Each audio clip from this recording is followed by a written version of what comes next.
So today's topic is process operations, functional safety assessment, and I've added on and audit there. I hope you don't mind, to what was originally advertised. Now, functional safety assessment and audit, we will make the slight distinction between the two shortly, but we're essentially looking at the process industries, and we're looking at functional safety related systems such as SIS, safety instrumented systems, and we'll see a little bit more about that topic in a second. As I say, feel free to ask questions at any point, and we'll hopefully have some pauses to answer some of those. We also may be doing some polls, as we've got a number of people on the line with different experiences. Sometimes it's good to share those experiences, and the way we do that is using a poll in the webinar to get your view on something.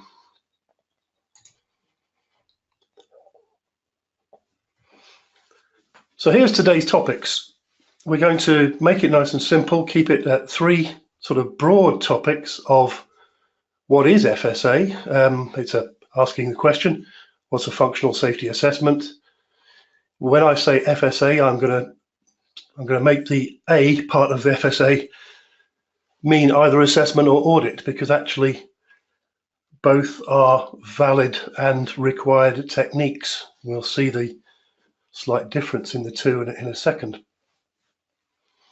So in that, we'll see what the standards say, the stages in the SIS safety life cycle, where the FSA is supposed to occur.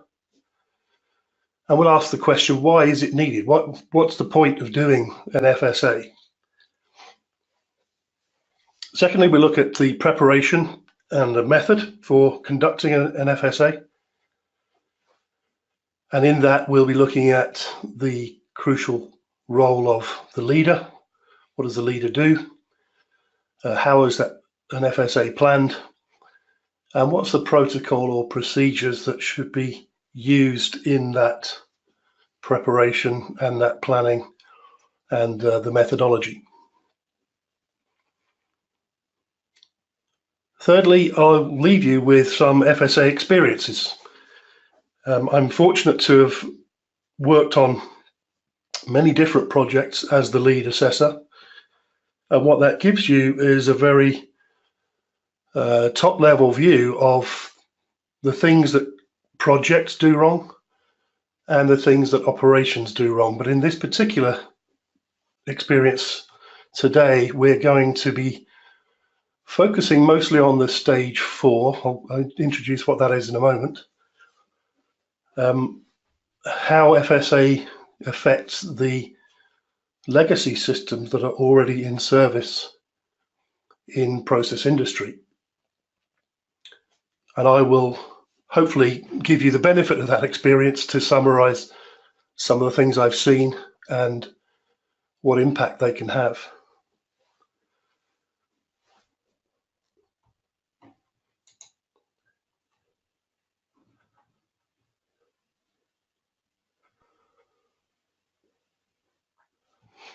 Okay, so firstly, what the standards say. Many of you will be familiar with these standards. If you're attending and you knew what an FSA was in the first place, then you'll have some idea, no doubt, already. If this is new to you completely, then these functional safety standards really are the two key ones. Not necessarily these specific parts, but 61508 is the functional safety standard for what we call E/E/PE, safety related systems, electrical, electronic, programmable electronic systems. And as the indication is there, you can see that the FSA is defined as an investigation based on evidence to judge the functional safety achieved. So if you're implementing a safety instrumented system as a new system, and it's going to be used for a safety duty, if that's electrical, electronic, or programmable in any way, which in these days they typically are, and you're going to use that for a safety related duty, then an FSA is required by this standard. The second standard there, 61511, is actually the daughter standard of 61508, and that's the scope of that is process related applications or process industry applications. The terminology used is slightly different. So instead of E/P/PE, the terminology used is SIS, Safety Instrumented System. And instead of other risk reduction measures, we call them protection layers. But the principle is identical. The idea of the assessment is for someone to make a judgment on the functional safety achieved. Now, in the past, 61511, many companies would have applied this on a project. In other words, when you're developing something new, putting in something new, or making a major modification to an SIS system, then the functional safety assessment has always been a requirement since the standard was originally published in edition 1 in 2003. So that's not new. What is new is the standard now requires, since edition 2 was published in 2016, it requires you to do that in the operation stage as well as for a new project. In other words, if you're an end user and you never have conducted an FSA because you've got a legacy system that predates the functional safety standards, it's no longer sufficient to rely upon that and say we've never had an incident, therefore we don't need an assessment. You're required to now have an assessment and audit in the operation stage, even for legacy systems. So I can't stress that enough. That's a new requirement and should be something everybody is aware of in industry. Just taking a quick slurp of water.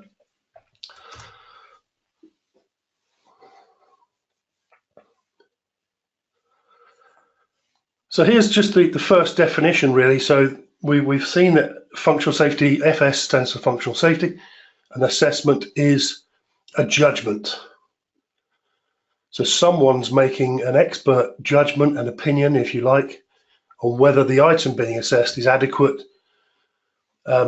for versus what's expected of the standards. It's very much reliant upon expert opinion.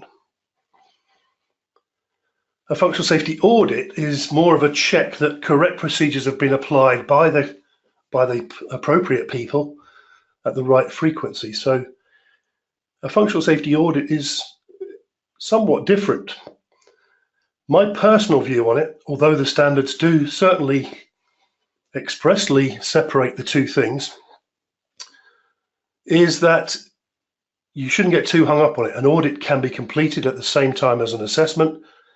There is overlap between the two ideas, for sure. And so many of the assessments that I personally get involved with, I'm also doing audit because no audit has previously been completed. Now, if there is audit completed, then a functional safety assessment can take credit for that audit and obviously not repeat it, provided it's been done appropriately. So I wouldn't get too hung up about whether we're talking about assessment or audit, albeit that the requirement is to assess periodically and to audit periodically. They can be done together. They can be part of the same exercise.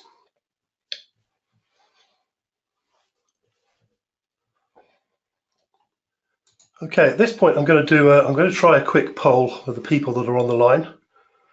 So we've got a number of you, and I'm just going to see if I can change the screen to launch the poll.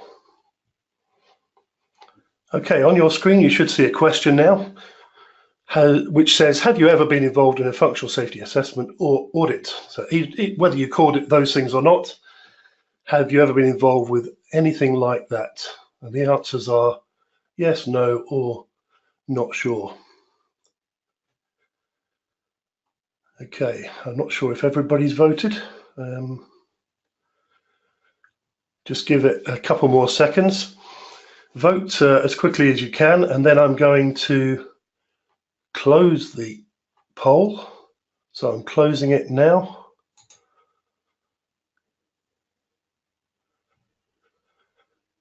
Okay, I'm going to share that with you. The answer came in. So of the people on the line, 83% of you have said yes and 17% no. And none of you are not sure, which is good, which means you're here for the right reasons. No doubt you're trying to find out a bit more. I'm kind of surprised, I have to say, that so many people have been, but maybe that's a good thing. Maybe that means that the standards are actually starting to have an impact. And although we don't have the entire planet on the line, we've got a fair number of people. So that's really good. Pleased to see it. So I'm going to hide that now, and then hopefully we can try the next poll in a few moments. Okay. There's a new question coming up on the screen. Does your company run periodic functional safety assessment or audit on legacy SIS? So by legacy SIS, I mean safety instrumented systems that were not necessarily designed to 61511, 61508 requirements. So this is really just, again, a question of, okay, you say you've been involved with an assessment, but have you done those assessments on new projects, which might be the case in many of your cases, or are you actually running those assessments on legacy systems? So I'll just give you a few more seconds to answer that, and then I'm going to close it.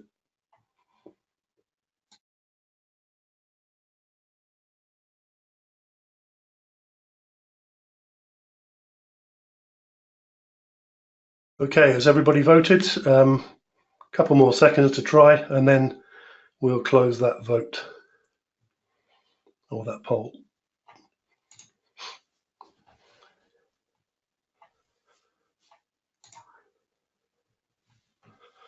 Okay, sharing the results with you. 60% of you said yes, you are running them on legacy SIS, and 40% said no. Okay. Well, thank you very much for participating in that. I'm going to hide that now, and we'll go back to the slides. There'll be one more poll probably before the end of the session.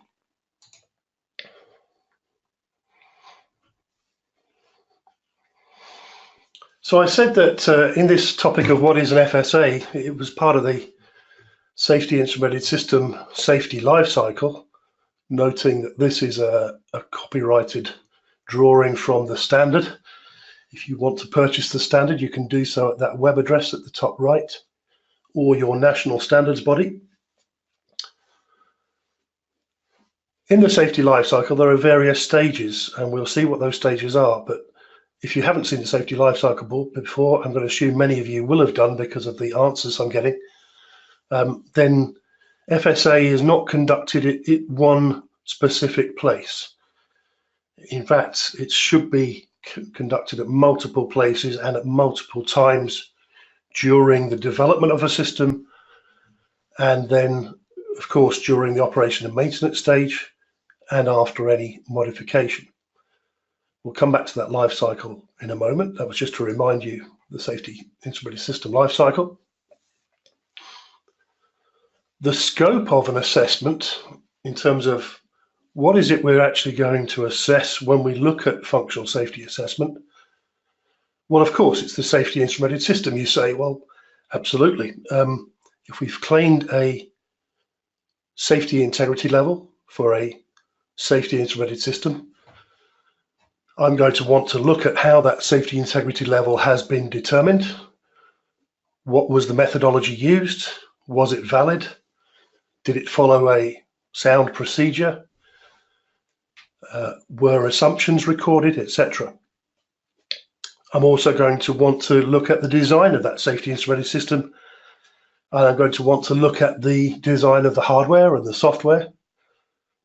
And I'm going to want to look at how that system is tested and validated, just to propose a few examples.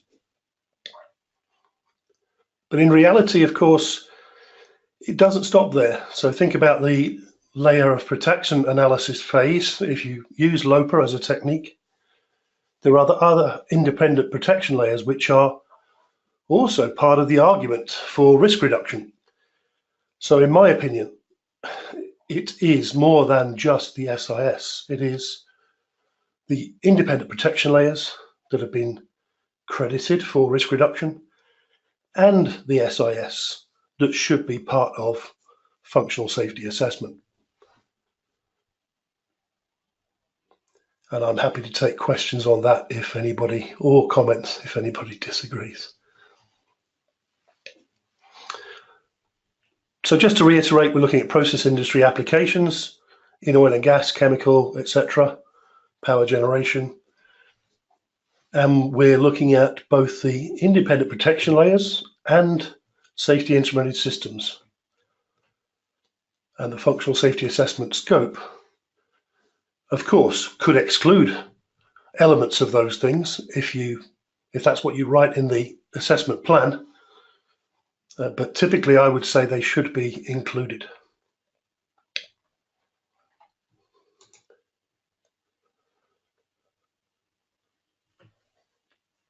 So getting to the stages then, back to that life cycle we saw a few moments ago, the functional safety assessment stages are recommended in 5 different areas that you can see there on the screen in the colored boxes.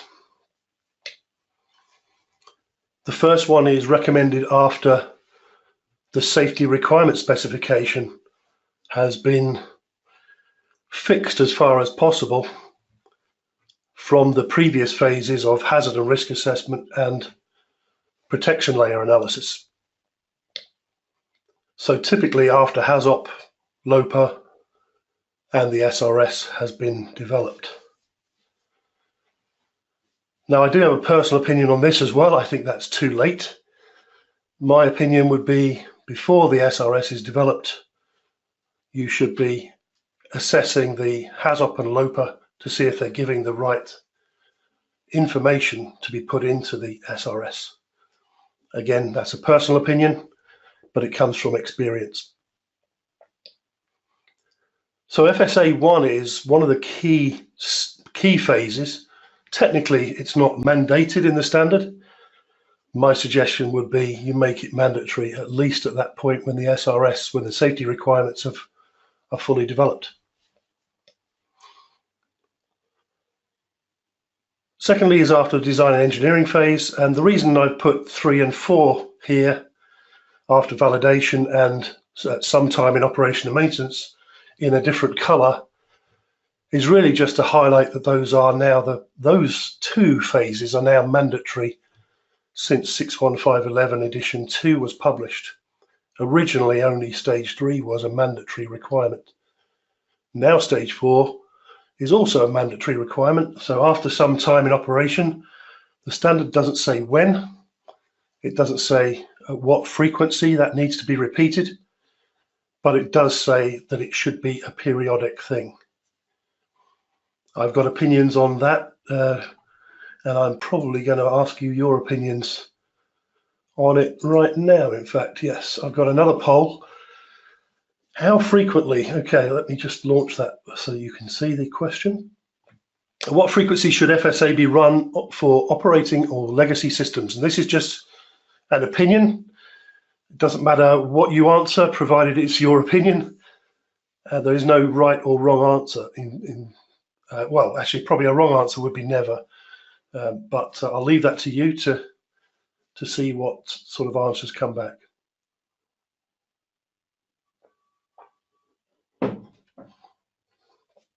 Okay. Interesting. I'll give you a few more seconds to answer, and then I'm going to close the poll.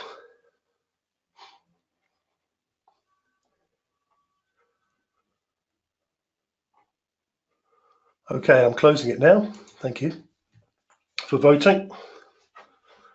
And I can share the results.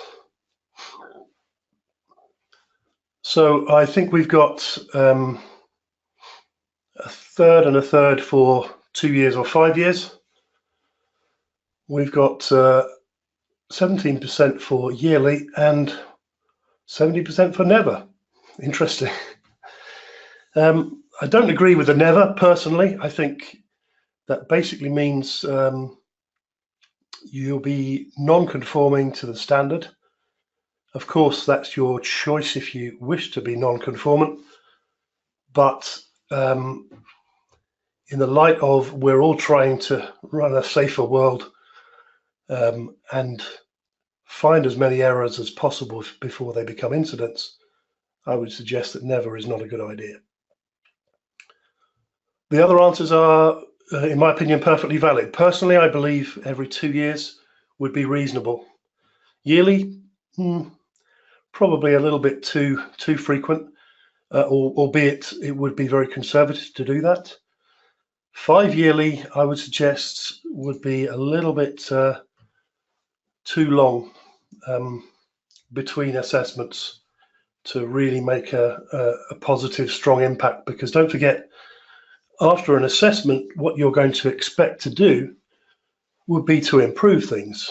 And I would want to see some improvement within 2 years rather than having to wait another 5 years before I find out whether any improvement had happened. Now, maybe that was a little unfair because I didn't fully explain why functional safety assessment and audit are needed yet, but I will do now. So thank you for your poll answers. They've been collected. Why are functional safety assessment and audit needed? Number one, to detect human error. We are all liable to making errors, lapses, mistakes. And due to that, of course, the standards have verification activities built in, like review and testing. That doesn't necessarily pick up, for instance, procedures which exist but do not in fact get followed. And so that's one of the reasons for doing audit, for instance, would be you write a procedure and then it sits on a dusty shelf somewhere and nobody follows it. Well, that's not much use as a procedure if nobody's following it. So detection of error is number one reason. The second reason I put down is these functional safety standards are not prescriptive. In other words, there's a lot of options in techniques like HAZOP and LOPA, and techniques for demonstrating that a system has met this safety integrity level. You can use block diagrams, you can use equations from standards, you can use Markov models if you really want to, but there's many different options, and that essentially means someone somewhere should be making an expert judgment as to whether the options that have been used are actually appropriate. Third one I put down there is that people change. I saw a statistic in the Daily Telegraph when I looked this up that the average time an employee stays with a company is just 4.6 years. Sounds quite a lot to me. I believe that was a US statistic, so I can't say that it's the same worldwide, but it's a statistic that's out there. What does that mean? It means you lose a lot with time. You lose the corporate information that's held by individuals who've got expertise as they leave the company. I mentioned the procedures not always followed. That's a very good reason for audit. And then finally, shock horror, sometimes our assumptions are wrong. When we carry out process hazard and risk analysis, we're often trying to estimate things, guesstimate things. We really don't necessarily have all the answers. And because of that, assessment and audit are very good ways of discovering whether assumptions that were predicted many years ago are actually correct. In other words, does the real world reflect the assumptions that have been made? So some good reasons for FSA there. Let's move on to the next section. So we've seen what the standards say, stages in the life cycle, why FSA is needed. And now I'm going to look at the preparation stage. If you're going to conduct an FSA, what do you do to prepare? Well, the number one thing to do would be to appoint a leader.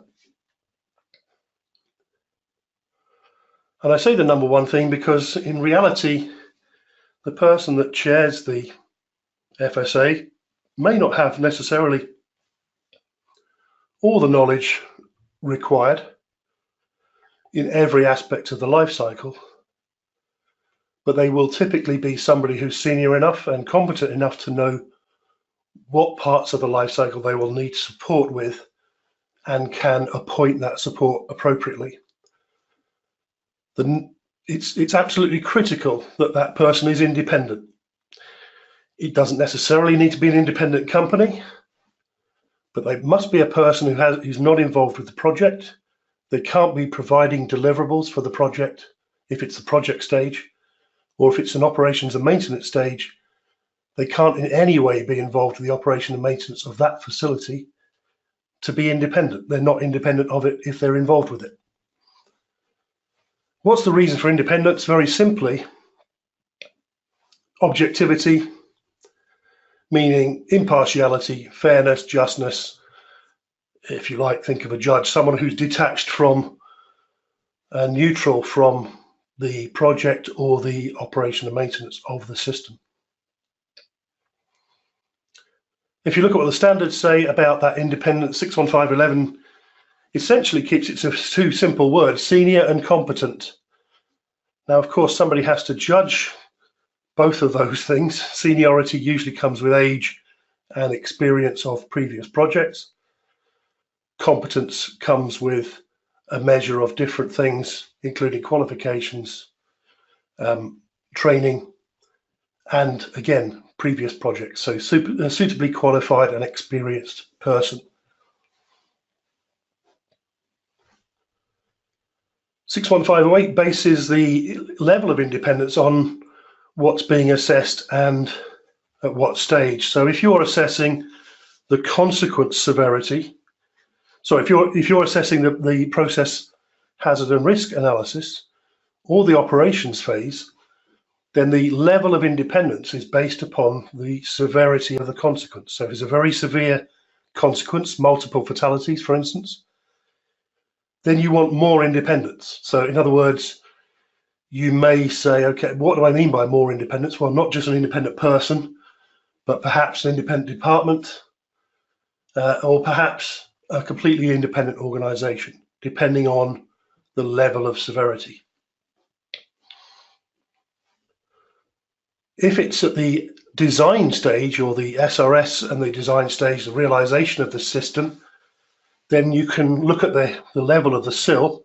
So SIL will already have been determined by that point.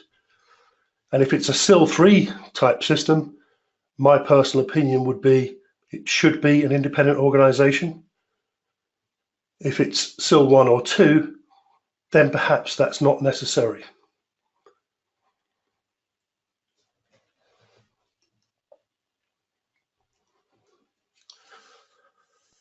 So appointing a leader is critical. And then the next thing that the leader should be involved with is planning. So there's a famous quote there on the left-hand side, which I can only attribute to Winston Churchill, who I believe said, "He who fails to plan is planning to fail." And what do we mean by that? It means if you don't have a plan, the likelihood of the outcome being good will be pretty poor. And so planning is a critical part. That includes the scope of the assessments, the boundaries, what phase you're looking at, what's included in the assessment, what's excluded. So very explicitly detailing those things. A level of independence statement of the leader. So, okay, if the leader was appointed and it was myself, then I could show you my level of independence compared to your project. It doesn't mean to say that the leader becomes the only person involved with the assessment. So the standards mention an FSA team, and it's absolutely valid and appropriate to include people from the project, if it's a project, or from the operations and maintenance, if it's something in the operations and maintenance stage, to include them in the team. In fact, without them in the team, it doesn't really become a good assessment. Now, you have to be clear who's providing support and information, or who's just providing evidence. But there should be clear, defined roles within that team. The planning should also include methodology and expected deliverables. So what's the outcome? Usually it's in the form of some report, and often if it's an independent person such as me and my company doing it, then we'll deliver the report with recommendations, and usually it's up to others to then go and implement either those recommendations or suggest different ones.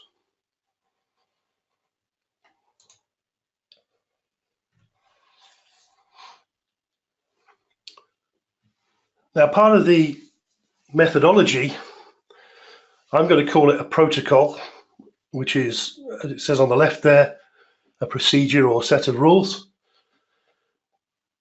We have our own proprietary protocol. It's not rocket science.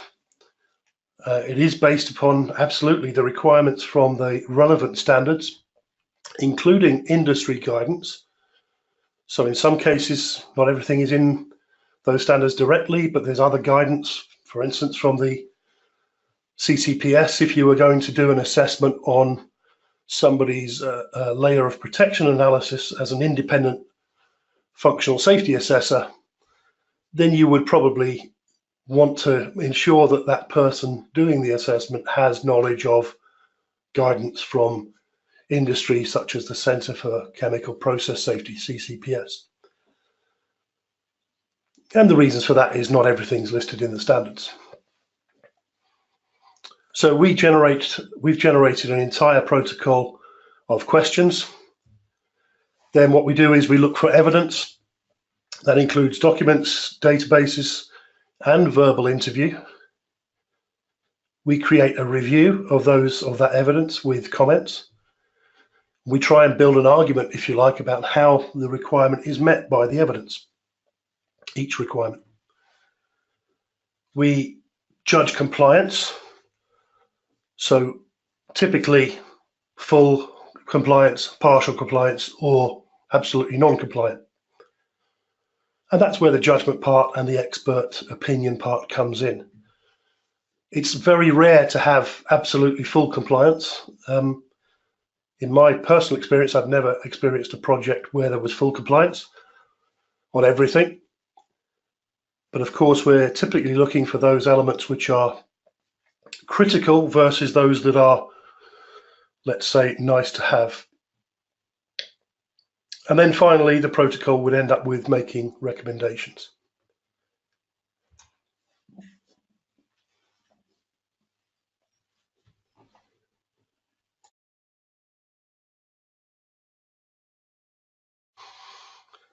On the screen now, you can see an example from our FSA protocol, which is around about 400 question database. I know it sounds ridiculous, but that's for every possible part of the life cycle. I don't know what the operations and maintenance part would be of that 400 without looking, but there's probably 100 or so, possibly less, questions related to operations and maintenance. I should say fewer rather than less. So it's the protocol we have is fully updated to 61511 edition 2 requirements and edition 2 of 61508, which is also important. We can filter the list just like any good database. You can filter, you can highlight compliance status so that, for instance, we can see on the screen there. The items that are green would be things we're not so worried about, versus amber and red, which are those that are not really up to scratch. For stages 1 to 3 assessment, we have another column which is not shown here in the spreadsheet database, which is a reason to abort startup. Now, we have that as a filter to help get some consistency across different assessors, because in some cases things are really critical to get right before you start up a system with the hazard present, and others are, as I said before, not as critical and would not necessarily be a reason to abort a startup. Whatever happens with a protocol like this, of course, it still requires expert judgment.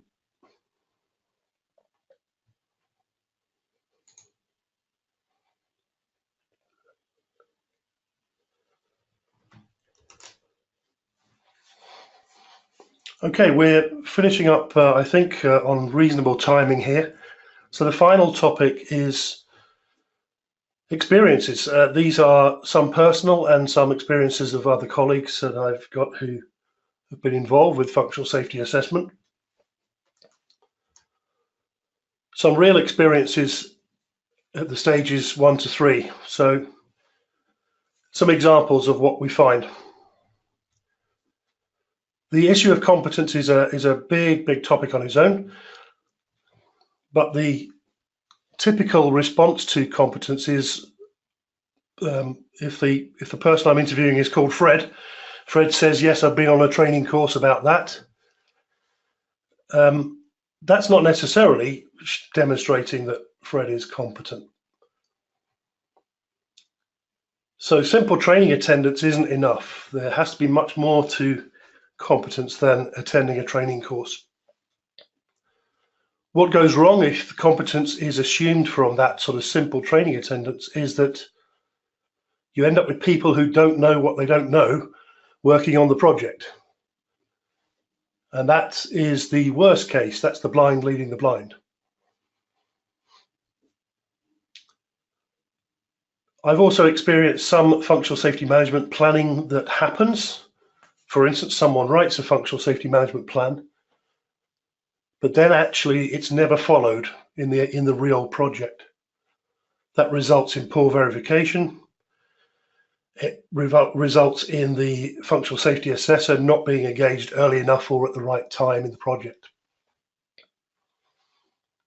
Other examples there: poor hazard and risk assessment in terms of documentation.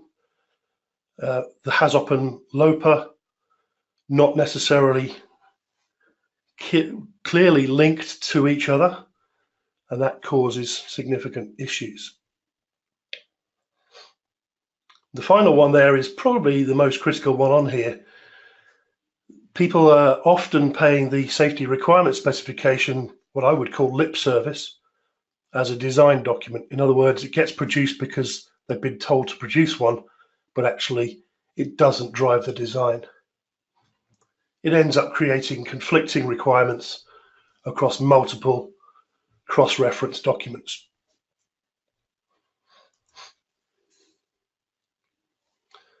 More examples at stages 1 to 3: poor selection of equipment. We could talk a lot about certificates and SIL capability for another occasion perhaps, but they're often out of date or inadequate or both. And that means that people relying upon those certifications haven't necessarily scratched the surface. They just assume that they're, because the manufacturer tells them it's SIL capable, that it is. And the final one there, validation is poorly planned. If you don't understand why the validation needs to occur in a certain way, then essentially you don't create a very good plan. If you don't plan the validation very well, then you will not execute it very well.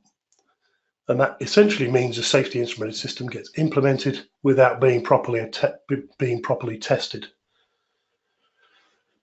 Now, of course, this is what the FSA is for, is to find those kind of problems and to try and fix them.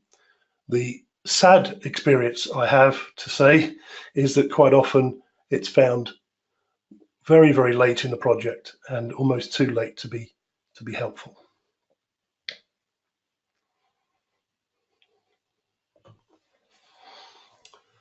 And stage 4, where we're talking here about operations and maintenance and legacy systems. In actual fact, if you're looking to look at your legacy systems, you should ensure that you've got specific operation and maintenance procedures for the SIS. If you don't, you'll have results, you'll result in gaps appearing when people change. I've seen examples of limited training, meaning the operators are more prone to creating human error. Examples of no detail of what we call compensating measures during bypass. In other words, it's assumed that because somebody is competent, that they would know the measures to take during bypass and kind of implicitly apply those measures instead of actually having that written down carefully as a procedure for future people who may not be as competent. And the last one there is poor information to determine lagging indicators. It should have been a topic on its own probably, but a lagging indicator such as a system defect, for instance, won't be found if you're, for instance, not logging bypasses, or you're removing safety functions from the proof testing list without fully justifying it based upon new assessment or new operations experience. In other words, your lack of records mean that you don't create those lagging indicators, which are very useful.